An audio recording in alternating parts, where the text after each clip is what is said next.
So my effects and presets. So what I'm going to use to actually get rid of this green is it's an effect or a plugin called Chelate. So I'll just type Chelate and Chelate Cleaner and Advanced Spill Suppressor. Or I could just do I'll try just Chelate 1.2. So I'm just going to grab that, drag it on top of the image, and let's see, screen color, grab the little eyedropper next to it, and click on that green, and that basically, as simple as that, removes any green. So, and I don't even really, if I go in here and look, sometimes what you'll get with, green screen stuff is a little bit of green spillover. Like there's a hint of it there maybe. But if I slide the sliders a little further along the screen gain, I can make sure that I get rid of all of that extra stuff. So that did a pretty good job just by clicking on an eyedropper.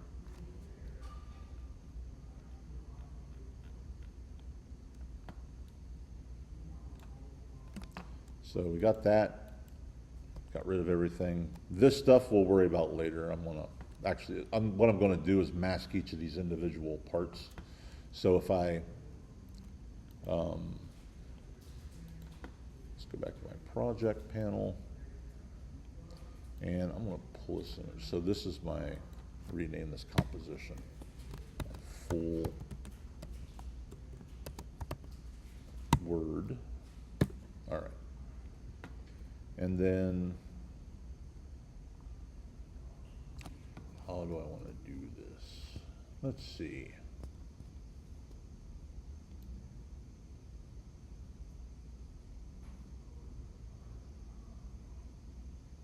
I'm going to get rid of most all the other stuff. So, all right. So we'll just do this. So this is going to be, let's see. I'm just going to sort of number these 1, 2, 3, and 4, sort of top to bottom. So I'm going to duplicate this a few times, and then duplicate that. All right. So for forward 2, I'm just going to go to here and I'm going to create a mask. So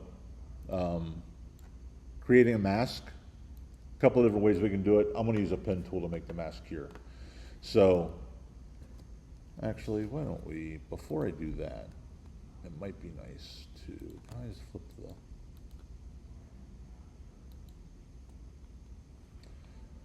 wonder if, kind of want to do this right. I don't want to have to backtrack later, so let me do that. Grab this object, W on my keyboard will give me the rotation tool. V, the selection tool. And let's see what we get if I do this.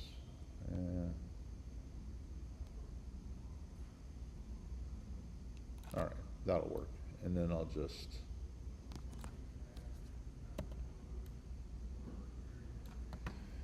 and then on this composition settings, let's make it wider. Oops. Oh, that's why. Got to unlock my aspect ratio. Wrong ways. All right, so that's the width. Make this narrower. Let's go to 2000, see what that does. Up a little bit. Okay, so now at least everything's oriented right. So And that's really, I mean, I can change my composition size pretty easily by opening my composition set, select the composition and open the composition settings. It's actually Command K on the keyboard. And then just sort of rotate stuff and adjust the width and the height as I can. So should be good enough probably. So, all right, we got that. Now then, let's duplicate that. 1, 2, 3, 4. All right. So I'm going to keep a copy of the entire thing. I don't want to mess it up, but let's zoom in here, and I'm just going to grab my pen tool, select this image, and I'm just going to, oops, pen, there we go.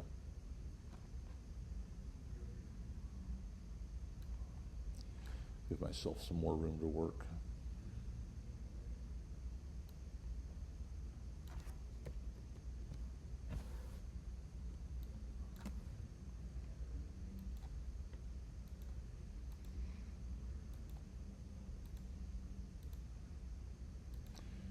Doesn't have to be a perfect mask, but it does need to make sure that it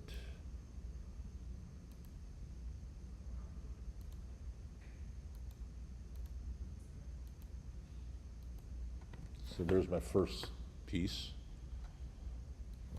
and this will just call 1. So let's open this one. And this will be 2, and I'm just going to do the same thing.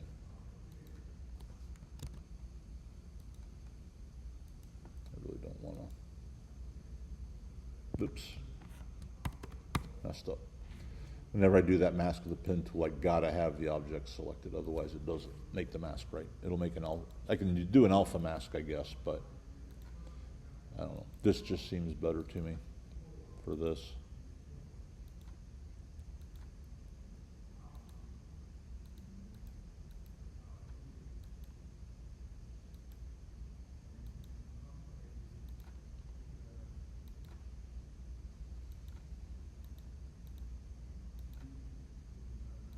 All right, there's part 2.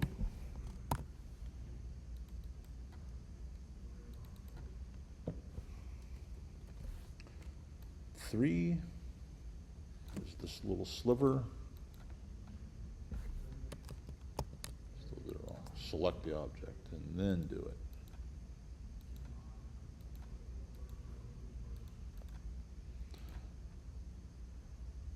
Some of the setup's a little bit tedious, but kind of got to do what you got to do to get the effect you want. So.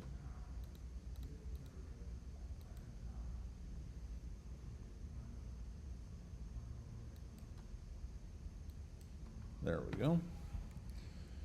And so that's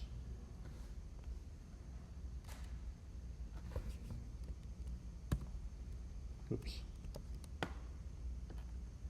What did I do? Not what I wanted. There.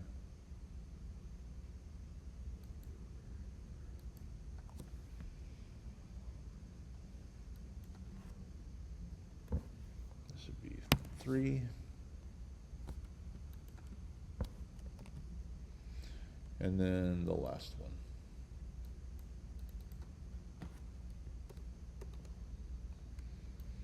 And I probably should have ripped the bottom of this off a little bit, but this will have to do. Darn it. Pay attention.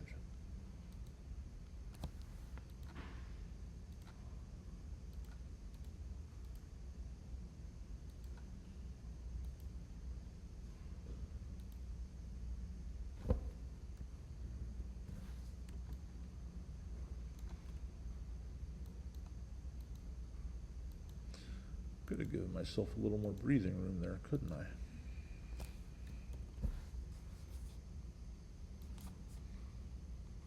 There and there. All right.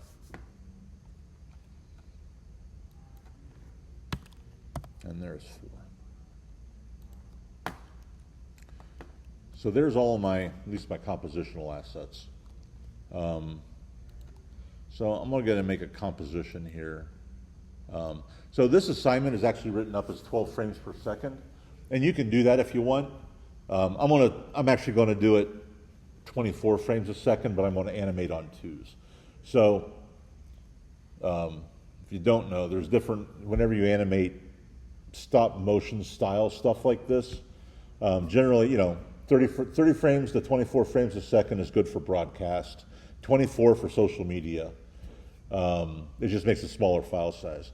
But then when you're doing cell-based animation or stop motion style stuff, as low as 12 frames per second is good.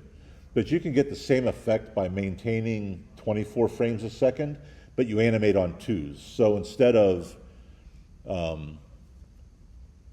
moving something every frame, you'll move it every 2 frames, which will give you basically 12 frames a second.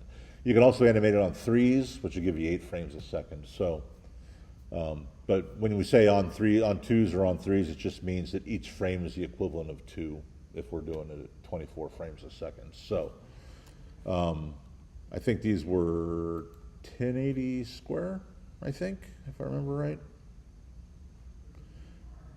I'll do 1080 square, but I'm going to do 24 frames a second.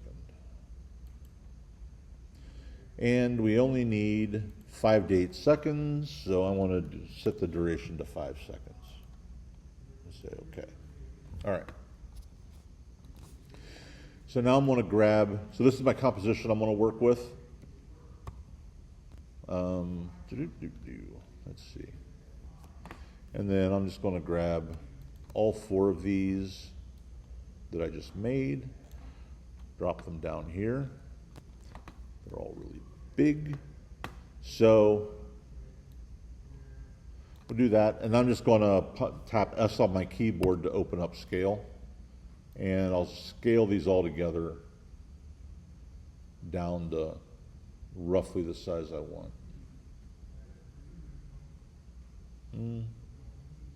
That'll work. The only thing I'm not doing here, this part of the assignment, is I'm not doing my style frame. That says to do 1 style frame. But my recommendation would be this. Don't use your style frame in Photoshop or Illustrator or anything like that. Do it in After Effects. Because then you apply your different effects and you've got a style frame that you can then animate from. You don't have to reinvent the wheel at all. So, for what it's worth, that might be something worth trying. So, scale that down. Let's see. Let's pull him up. 2, 3, 4. Did I?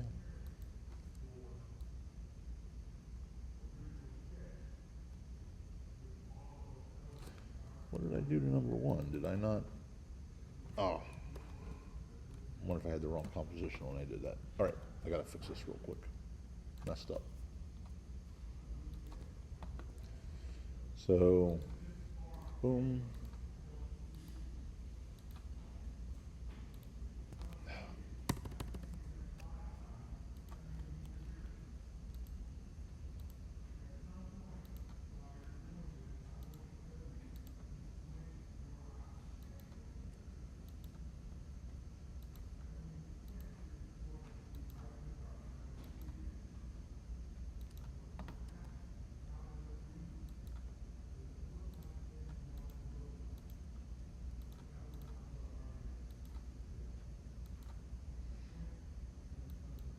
All right, there we go. Now, all right, this is better. Looking better already. So, let's grab that. And I'm just going to kind of pull each of these, compose this kind of the way I think I might want it. Let some stuff overlap, I think.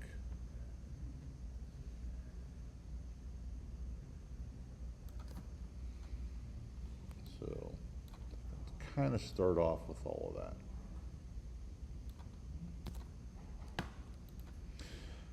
From here, I can animate this any number of ways that I want to do it. So I'll start off with just sort of a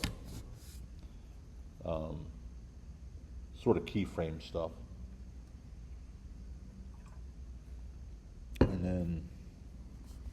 maybe I'll work with it some different ways.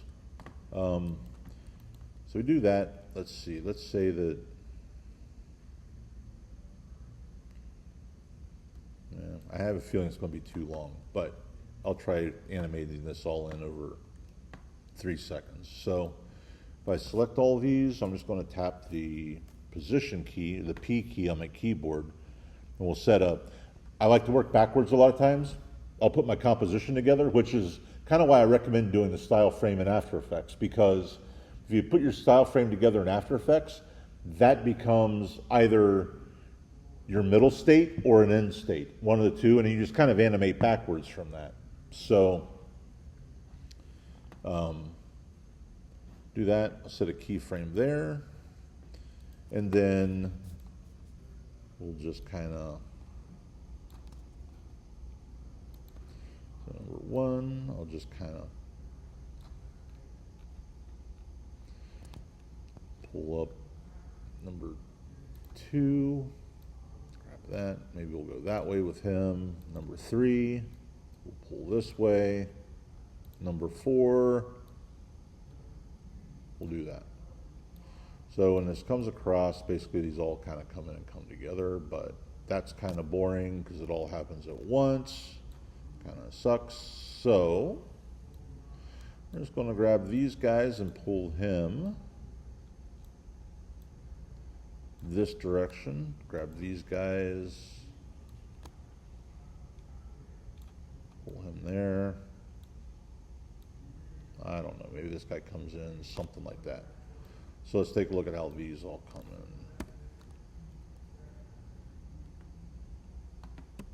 So at least they're staggered. It's not quite as bad. Stretch some of this out, because I'm gonna, I think we'll make some other things happen.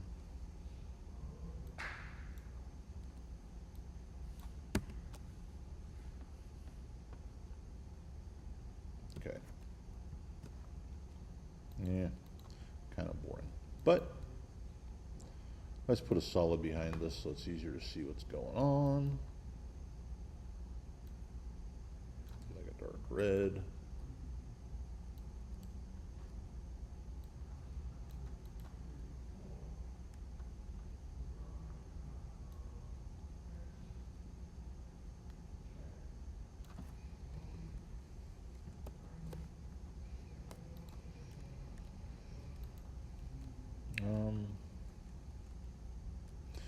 You know, I've got this original full word. Maybe I'll use him somehow too. Let's see, let's drop him down here. Oh, that's why that was wrong. Let me open this up.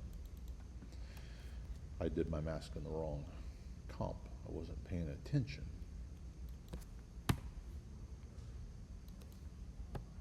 All right, there we go. So let's go back to comp 1.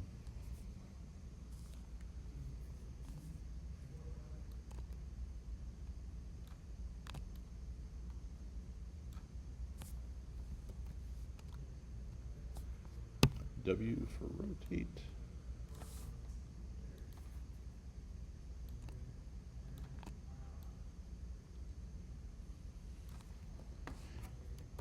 And we're going to kind of, maybe that background image will kind of multiply in, or we'll work it in there somehow so that got this.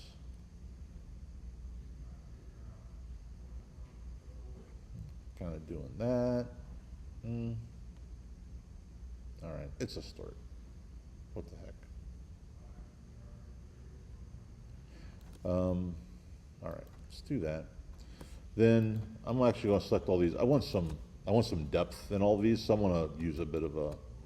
I could maybe try a 3D camera, but in the interest of not taking the time to set that up right at the moment, I think what I'll do instead is I'll select all of those, go to my layer menu, down to my layer styles, and I'll do a drop shadow. And as long as I got one of these available, I'll just open that up. Oh no, wrong one. All right, so let's increase the size. There we go. Start getting a little bit of depth in that way.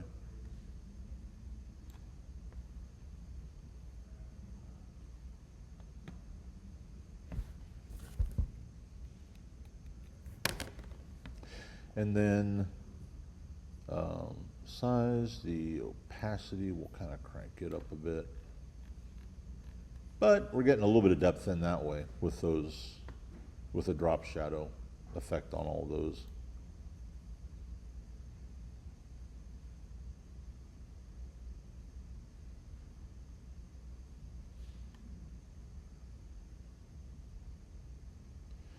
All right. So I've got all of these drop downs open. If I just tap the U key on my keyboard, it'll close them all up at once. If I tap the U key on my keyboard, it'll open them all back up again. So position was the primary. It'll open up to all the animated properties for each of them. So we did that. Let's see, we did. And I think coming in like that's kind of boring, so I'm gonna grab, we need, let's see, number 2. So let's grab that. Let's see, he gets in right about there. So let's do scale with him. Let's crank his scale up quite a bit. Ooh.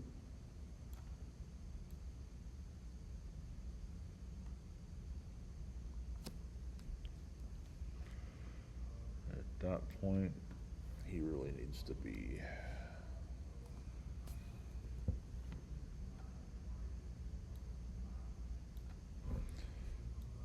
further away than that. All right, let's try that.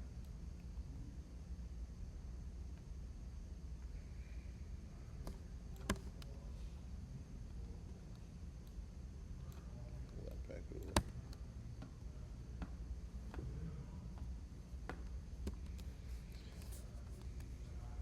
Too slow.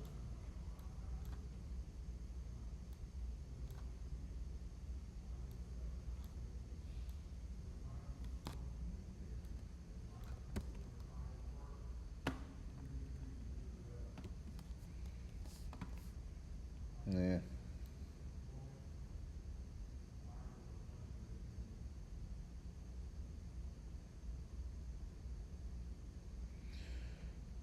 So we can kind of make that work.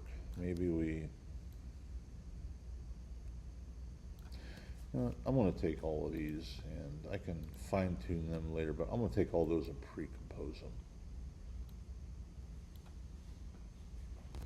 So this is my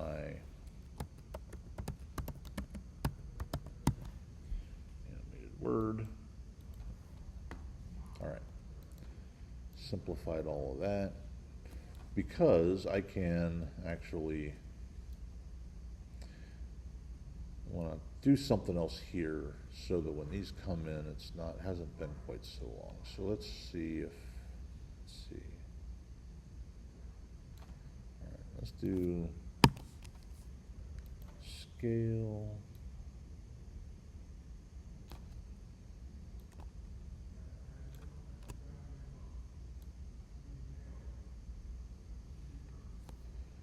There, and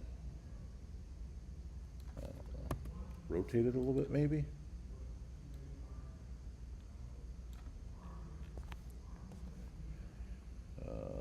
W.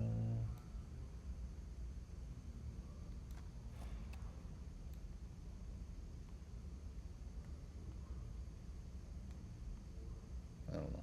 I'm just kind of trying to get some basic movements into it.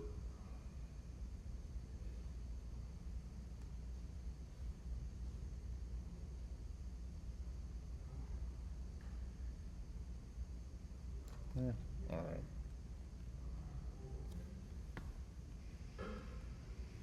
So that kind of, I wish I'd have really wish I'd have torn off that edge.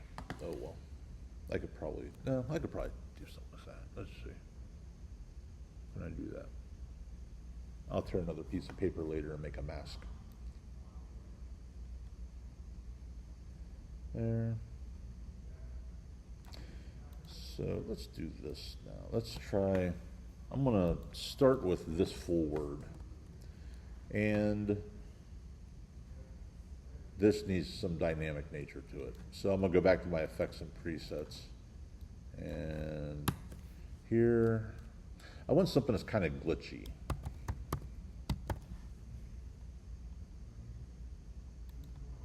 Ooh, I think that's what I want, maybe. So let's toss this on this full word.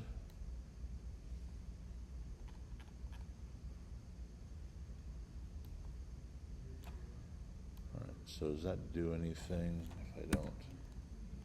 No. All right. I'm not 100% sure what this does, but we'll figure it out. I'm going to actually, usually with a lot of these effects, they'll use a lot of noise and distortion and whatnot, but if you ever see random seed as one of the settings, usually changing that will animate the effect in some way or form. So if I start all the way back here, I'm going to set a keyframe for that, and then come across and go all the way to the end. And I'm going to crank this random seed up a bit. I'll go like that. So that starts giving me a little bit of something extra going on. Can you see that? Or is that TV just way too dark? It looks very dark from back here, so.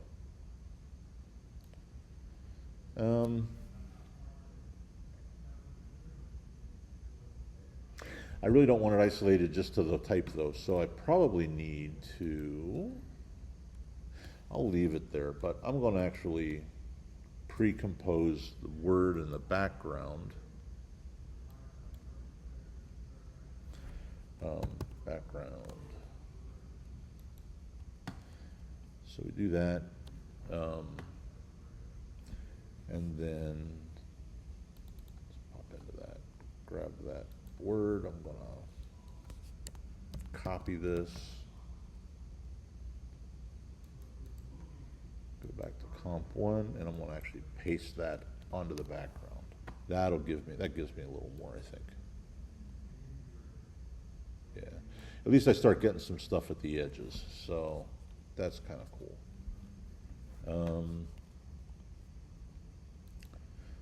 Let's see, let's go into this background. I need some, did need some love.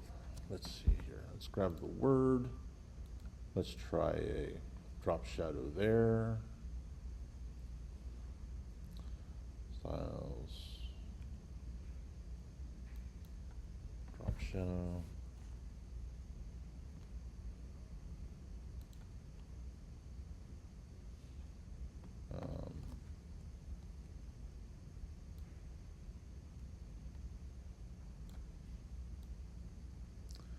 Crank its distance up. Crank its spread, the size. There, give it a little bit of depth. Doing that. I wonder if there's like a bounce kind of a thing.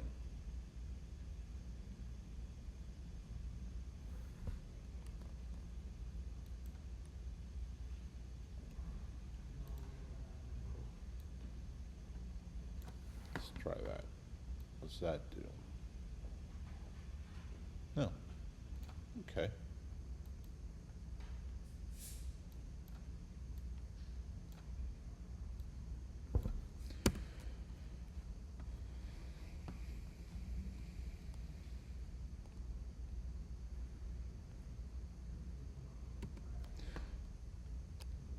Better than where I started.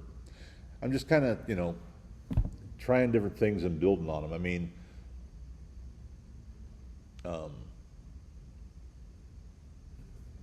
mean, I kind of do it in a vibe sort of way. It's like, you know, I know the general motions that I want here. I'm just kind of exploring. I'm trying, this is part fulfill the assignment, part learn about as much about different things as I can, you know, especially effects and whatnot. So I had a thought in my head that I thought it might be kind of cool if that bounced.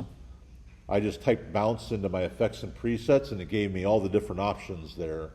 Dropped one of those in, and actually I think it kind of works as it is, all in all. I could probably carry that same effect through with this, maybe. See what it does.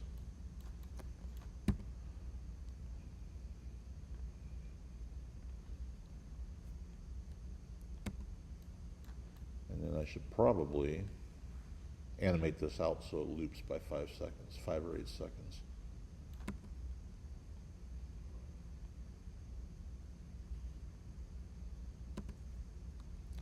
But I'll worry about the end later. Just kind of trying some things. You know, I do have all of the photos that I took on Tuesday sitting in here.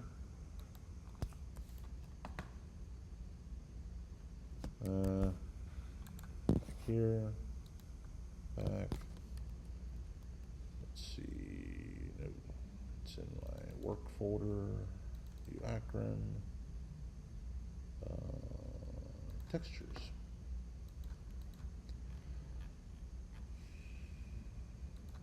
Take a look at what I got. Textures, got that displacement, I got those things.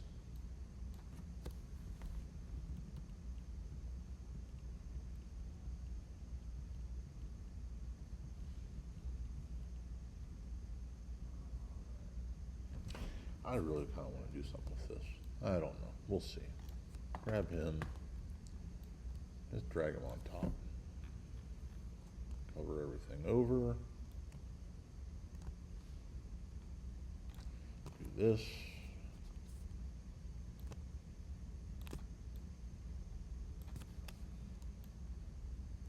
And then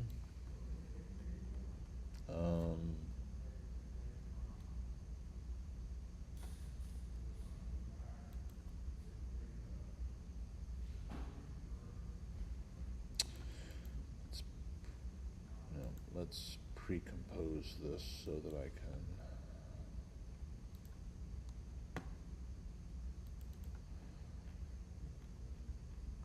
so I want to make this a little more stark black and white. So let's go grab a black and white color correction and drop it on there. The yellows, let's blow out the white.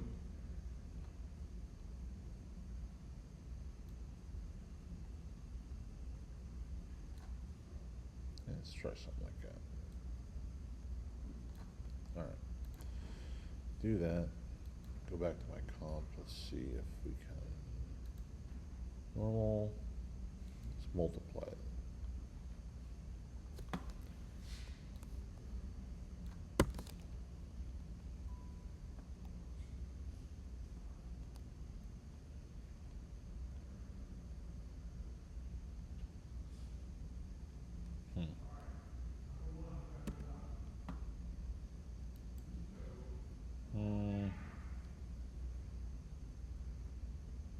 Not really what I wanted. But, you know, I'm just kind of trying to animate things together and get it to do something, you know, kind of cool. I mean, like I said, I think I'm using the term right, just kind of going by the vibe, really, what I'm looking for, see what I'm looking for. But let's add, so to my animated word, I can then start adding some, let's do, also got, we could do this, let's go back over here, I've got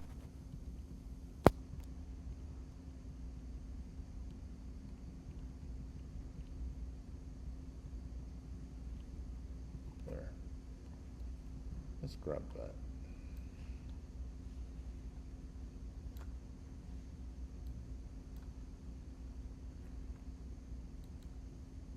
Projects.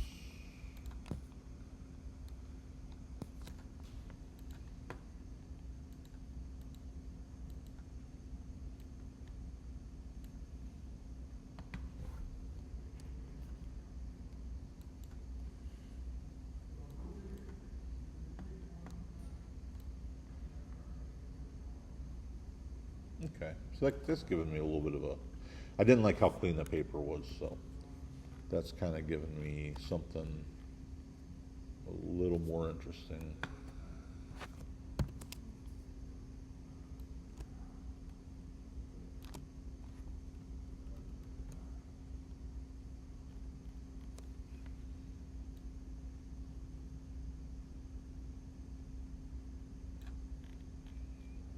I don't know, I kind of like that it's moving through it, it doesn't really move with it.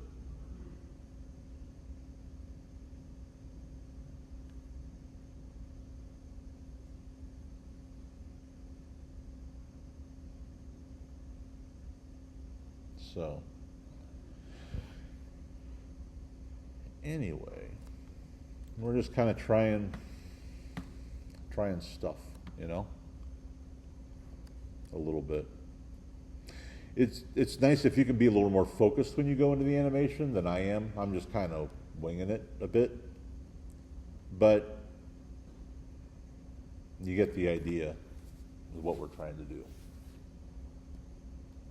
You know, I rip these up. I mean, you can scan in and, you know, mask a set of letters and handle them totally differently. I mean, just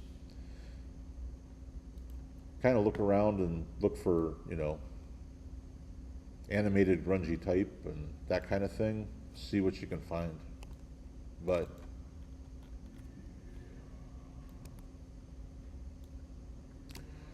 I am probably going to just keep messing around with this a little bit. But you get, you know, let's do that. There.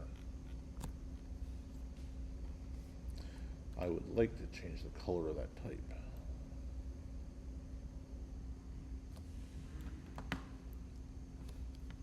So,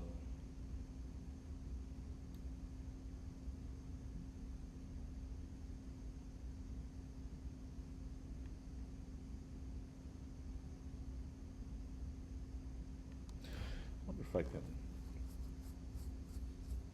let's do this. I'm going to try a different composition here real quick. Create a new one.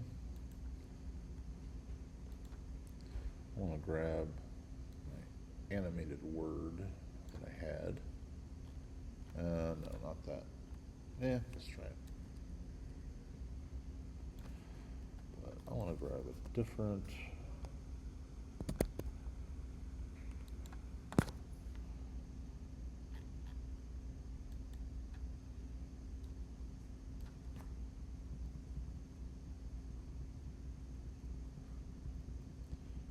Where is it?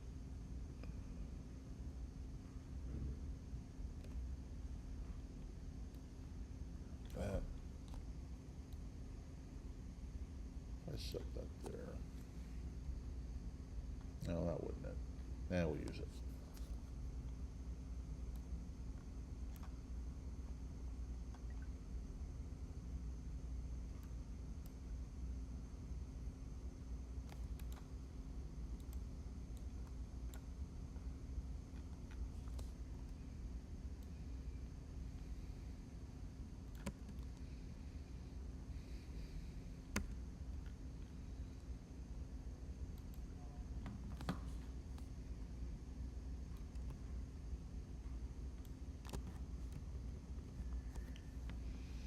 That's a little different.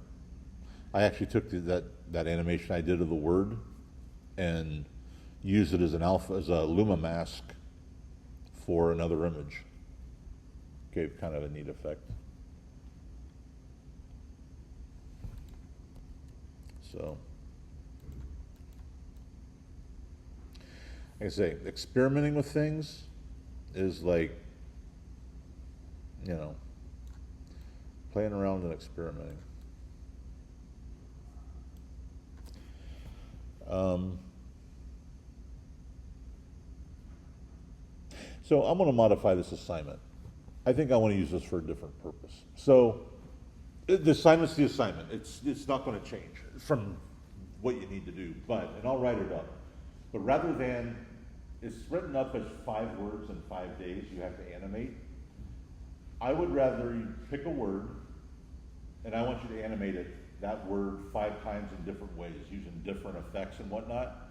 Doesn't have to be a word a day necessarily, but I will give like a little bit longer time span on it, because as I'm kind of working through this, and I'm flying by the seat of my pants doing it. I'm not really, I kind of had an idea in mind, but I'm jumping around a lot. I think you learn so much when you just start experimenting and trying things, you know? I mean, get your word, figure out how you're going to animate it. It needs to be analog. But, you know, in that time span, they're not finished, they're not fantastic, but 2 completely different treatments off of the same type there, you know? I mean, I animated them just the way I had it, used some different effects. This last time I tossed another image on top and I used my original animated type as a Luma mask, you know? So many different things you can do. And I really, especially with After Effects, I really feel like if you don't take the time to just try stuff, you know, that you don't really, you can learn the details of how to ease and everything else, but thinking outside the box is how you get really cool stuff out of After Effects. So I'll figure out between now and Tuesday how precisely I want. What I'm thinking is you'll pick one word. I want you to animate it and treat it 5 different ways. So that I guess it's still kind of the same assignment, but I want you to explore After Effects. I decided I want to do it because I'm kind of working through this. I don't know. I think it'd be more fun that way too. You know, there's something kind of fun when you stumble on something, especially when you're like trying things and you get kind of in a rut. You feel like you're in a rut, and all of a sudden you stumble on something that looks really kind of cool, kind of re-energizes you a little bit. So you try other things, and that's kind of what I want to see. So, not changing the assignment a whole lot. I'm just going to change the final deliverable and how you have to deliver it. But the one a day, I don't want you to feel rushed and just slap anything down. I want some different stuff, right? See how creative you can be, all right? I was just going through the effects panel, and like I said, it'd be nice if I had some noise, if it kind of bounced. Go into the effects panel, type bounce, it gave me a whole list of things. Don't exactly know what all of them do, but I tried one. It was kind of cool. It worked out, you know? So, just, we're kind of looking for grungy, kind of, just off-the-cuff kind of stuff, you know? But I think that would be more fun than trying to force yourself into doing 5 good animations, 1 a day over a period of time. Take the pressure off. All right? So I'll rewrite that up on that basic premise. So, but do if you haven't done your mind map, do it. Pick a word that you like. What I kind of found, whenever I came up with the word trust on my mind map, I can pull it up. One of the words that spun off of trust was broken. Broken trust, I had earned, a few other words. Anyway, the whole rip paper thing was I kind of took that. Trust was the word I picked, but broken was one of the words that spun off of that, so I used that as my verb to kind of drive the look I went for. It's a way you can handle it. Also, I'm going to keep messing with that. I'm going to mess with the 3D camera a little bit with some of them too, I think. I think that could be kind of cool.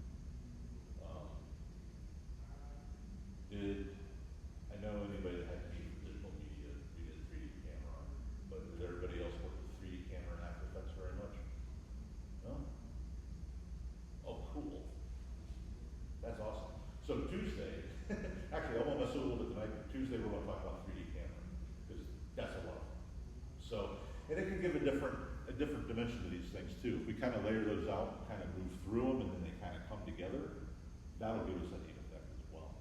So, we'll do 3D camera, and then I'm actually going to incorporate Cinema 4D into the 3D camera part, some true 3D software. So, because After Effects ships with a light version, so it's not as great as the full version, but it works okay. It does the job. So yeah, I'm gonna keep messing with it. I mean, watch me if you want. Work on your assignments. You got plenty to do. I also think Tuesday, kind of like to see progress on your design boards. See where you're at with that. Just sort of a one-on-one thing. See what you got. That you should be constantly moving on. So, but this is an easy thing to kind of do in class, and you can just kind of bounce ideas to, So, anyway, you can use the rest of class to work. I'm going to play with that a little bit more, see what I can work out. But did that kind of give you a better idea, a better feel for what you're trying to do, though? Okay, cool. Yeah. When do you want us to have, like, type in the photos that we took ready? Oh, the photos you took on Tuesday? Yeah. Those, I'm hoping you can use them in the type animations, just as textures and backgrounds. Mm-hmm. I mean, I've got at home, I've got kind of a library of, so whenever I see cool textures, I take pictures of them, just because it's original material that I can have for animations that I do. I started doing it actually when I did 3D a lot more. I still do 3D, but I did really heavy about 6 years ago. And all those textures were great for 3D, for UV wrapping, 3D objects and that kind of stuff. So, I kind of started with building texture libraries when I was doing that. I think when you're doing motion, I think it's a good thing to have, just because you can, like I said, you can get stuff out of stock, but I don't know. I find the stuff that I do myself is always just a little more unique. It's not as, and that's kind of the whole scavenger hunt in and of itself, I mean, you just kind of see things. I mean, when we were doing, you saw I had a couple that aren't even necessarily textures at all. They're plays of light through a window, through a door, the shadows. Those are great kinds of textures, especially if you can convert those to like black and white images and use them as luma masks, so that, you get the imagery or the animation actually happening in the lit areas, and then maybe something else more static in the dark areas. So, the library was just sort of a thing to, kind of get you up and thinking about stuff. But I'd like to see you kind of keep doing that if you can. So, but you don't necessarily turn the library itself in. I'll take a look. I'll definitely take a look at it. Probably whenever I look at design boards, if you've got, your library stuff, we'll take a look. I know that it's not here, but Anthony showed me his last week, and he actually went through a bunch of the painting rooms and some pretty cool stuff he came up with. So, I don't know. It's one of those things as I get older, I realized how much stuff I did with my hands when I was younger, and now I sit in front of a computer all the time. And I think the work a lot of times reflects that. And if you're learning that way, in front of a computer the whole time, I feel like there's just a whole bunch of stuff that you miss, Yeah. So, it's just that kind of breaking out of the box. I mean, not to overuse a cliche, but it really kind of is. So, make stuff with your hands, bring it in, use a computer to compile it all, Just kind of the idea. And the nice thing about this is, learn some stuff along the way, so when you do your, when we do our animate and inanimate object, stuff from this exercise you can use in that. You can combine video and textures and all of this stuff.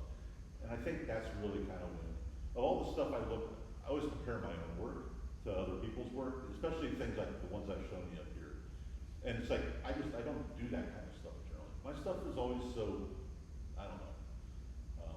It's Illustrator, it's very vector style. It's very commercial, because that's a lot of what, if I spent more time just playing and exploring like I used to do, it would probably cool because it's just a different facet. And I mean, doing what I did there was fun actually because, like I say, it's something I don't normally do. So, and I probably learned 4 new effects in the process. So, I mean, I've used After Effects for years and years, and the effects library is super deep. Unless you really just kind of explore it, you don't really know what's there. Do you know anybody like that does, like tutorial videos for After Effects that would be good to reference, that like know a lot of hidden Mhm. effect things? Yeah. I can find something. Yeah, absolutely. But yeah, try going through that. Just try, you know, it'll be kind of cool if I just had this really kind of moving dust and scratches kind of thing. Type it into that. That search bar does a pretty good job because primarily they keyworded all the effects pretty well. So you can find some pretty cool stuff that way. The other thing to remember about effects too is that I'll do this maybe next week, maybe the following week. You can layer effects on an object, and it works in a hierarchical order. You know, it's the first one you put down has an effect, and you put another one down, and it plays off the previous effect. You know, and you get 4 or 5 of them stacked, and you start moving them around, and it changes the effect. So there's, you know, rough and edges is a good one I was messing with earlier today. I might pull into that one maybe. That just takes, you can take, you know, like vignettes, apply rough and edges to it, and it'll roughen that vignette into sort of a, you've seen the comic book half tone kind of thing, heavy, you know, heavy dots to light dots. A similar kind of a thing, it's just a very random fractal kind of a pattern. So, I mean, I've used it before for things like vortexes and spinning black holes and stuff like that. So, yeah, I'll see what I can find on that. And I'll find, there's some pretty good YouTube tutorial videos too to do those things, and I'll put links to those on Brightspace too, because I think those are great ways to learn those things too. And you were gonna put that guy's Instagram page? Yep, I'll put the guy's Instagram, I'll put both of